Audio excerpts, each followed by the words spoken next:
ভোলায় বিএনপি ও বিজেপি নেতাকর্মীদের মধ্যে দফায় দফায় সংঘর্ষ, ককটেল বিস্ফোরণ এবং ইট পাটকেল নিক্ষেপের ঘটনা ঘটেছে। দুপুর 12:30টার দিকে নতুন বাজার ও পৌরসভা এলাকায় এ সংঘর্ষে সাংবাদিক সহ উভয় পক্ষের অন্তত 50 জন আহত হয়েছেন। ভাঙচুর হয়েছে বিজেপি অফিস এবং মোটরসাইকেল। দুই রাজনৈতিক দল একে অপরকে হামলার জন্য দায়ী করছে। জেলা বিএনপির অভিযোগ করেছে, তাদের শান্তিপূর্ণ মিছিলে বিজেপির হামলার জবাবে উত্তেজনা ছড়িয়ে পড়ে।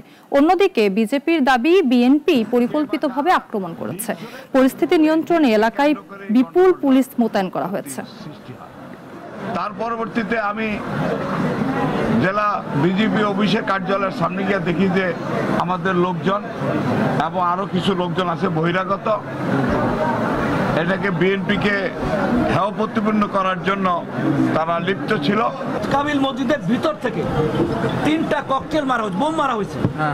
প্রথমে 3টা বোম মারার পরে এলোপাতারি ইট পাটকেল এবং লাঠি মারা শুরু করছে।